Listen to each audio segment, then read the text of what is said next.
Welcome to The Explainer. Today we're diving into the invisible rules that run our workplaces. You know, those unspoken codes that can make or break how we connect or clash with our colleagues. Ever walk out of a meeting and think, wow, that person was way too blunt? Or maybe you've had the exact opposite problem, where a colleague is so vague you have literally no idea what they want from you? If that sounds familiar, trust me, you are not alone.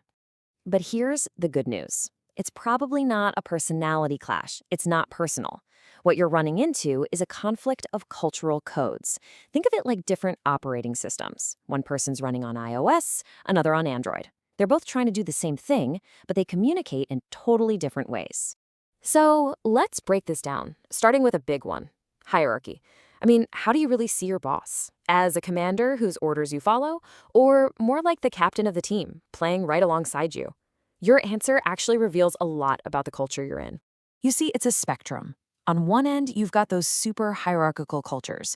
Respect for roles is strict, decisions pretty much always come from the top down, and you're probably using formal titles. But on the other end, it's totally egalitarian. The vibe is way more collaborative, managers are accessible, and big decisions are often made as a group. So what's the big takeaway here?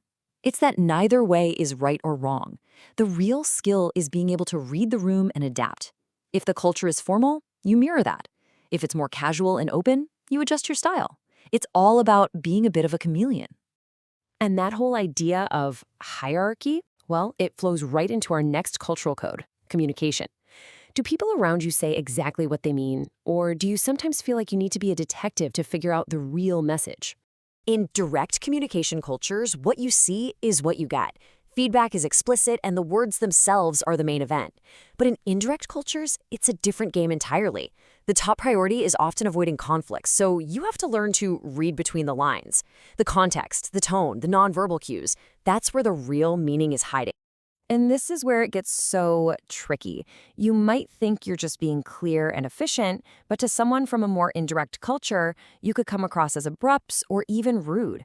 It's a perfect example of how your intent and your impact can be two completely different things.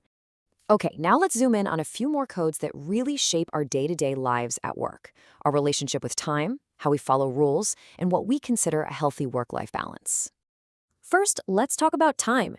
In some cultures, punctuality is king. The schedule is secret and deadlines are everything. But in others, things are a lot more flexible. The human relationship takes priority, so finishing a really important conversation might be seen as more valuable than being on the dot for your next meeting. So next time a coworker is running a few minutes late, just take a breath. It's probably not about them disrespecting you or your time. Their internal clock is just set by a different cultural default. It's cultural, not personal. All right, next up, rules and professional etiquette. Some workplaces have all these powerful unspoken rules, right? How you use job titles, what the dress code really is, how you're supposed to behave in meetings. In other places, it's all much more informal and relaxed. So, when you land in a new environment, what's the best move? Honestly, just be a detective for a little while. Watch what others are doing, listen to how they speak, and learn the local customs before you jump right in. Your best tool, by far, is observation. And finally, the big one, work-life balance. In some cultures, work is absolutely central to your identity. Long hours are just the norm.